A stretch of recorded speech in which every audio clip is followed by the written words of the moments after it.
નમસ્કાર ખેડૂત મિત્રો, હું રમેશ પટેલ. આજે આપણે ખેડૂત મિત્રો વિડીયોની અંદર એક એવી વાત કરવાના છીએ કે તમે વાત સાંભળી અને તમે પણ મિત્રો ચોંકી જશો. જે મારી પાછળ છે એ મિત્રો તમને ઉકરડો દેખાય છે. આની અંદર આપણે છે તે ભેંસનું ગોબર કે ગાયનું ગોબર કે ભેંસનો ઓગાળો હોય, નિયાર વધેલો હોય કે બીજી બધું આપણે કચરો આની અંદર નાખતા હોઈએ છીએ. હાલે આને આપણે છે તો મિત્રો ઉકરડો કહીએ છીએ, એટલે કે કચરો કહીએ છીએ. આવી રીતે જો આપણા ખેતરની અંદર નાખવામાં આવે તો મિત્રો છે તે આપણે ઉત્પાદન કોઈ પણ પ્રકારનું મળતું નથી. પણ જો મિત્રો સોનામાં સુગંધ ભેળવવી હોય તો આની અંદર છે હું મિત્રો બતાવવાનો છું, એ તમે જો એડ કરો તો આપણે છે તે જે ઉત્પાદન મળે એના કરતા મિત્રો છે તે આપણે ઉત્પાદન છે તે ડબલ થઈ જાય. તમે ખેડૂત મિત્રો ઘણી બધી જગ્યાએ સાંભળ્યું છે અને ઘણા બધા ખેડૂત મિત્રોના પ્રશ્ન પણ હોય છે કે અમે ખેતરની અંદર છે તે છાણિયું ખાતર નાખીએ છીએ પણ તેના લીધે છે તે ઉત્પાદન વધતું નથી. પહેલાના સમયની અંદર છે, આગળના સમયની અંદર છે તે કોઈ રાસાયણિક ખાતર કે યુરિયા ડીએપી તેવા ખાતરો ન હોતા. ત્યારના સમયની અંદર માત્ર ને માત્ર જે છાણિયું ખાતર નાખવાથી છે તે ઉત્પાદન હાલ લઈએ છીએ તેના કરતા પણ મિત્રો વધારે મળતો. હવે ખેડૂત મિત્રો એવું કહેતા હોય છે કે અમારા એક એક ખેતરની અંદર છે, એક વીઘો ખેતર હોય કે એક હેક્ટર હોય તેની અંદર અમે છે તે 10-10 ટોલો 15-15 ટોલો આવું દેશી ખાતર નાખીએ છીએ, તેમ છતાં ઉત્પાદન વધતું નથી.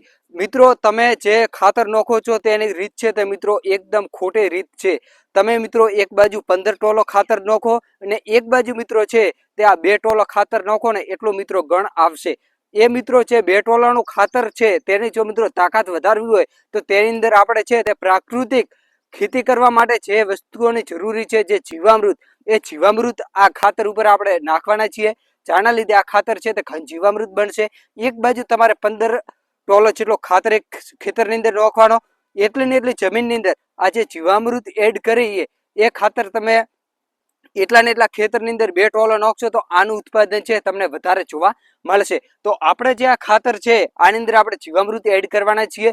જીવામૃત કેવી રીતે બનાવવું જોઈએ એ પ્રાકૃતિક ખેતીનો સૌથી મોટો એકમ છે.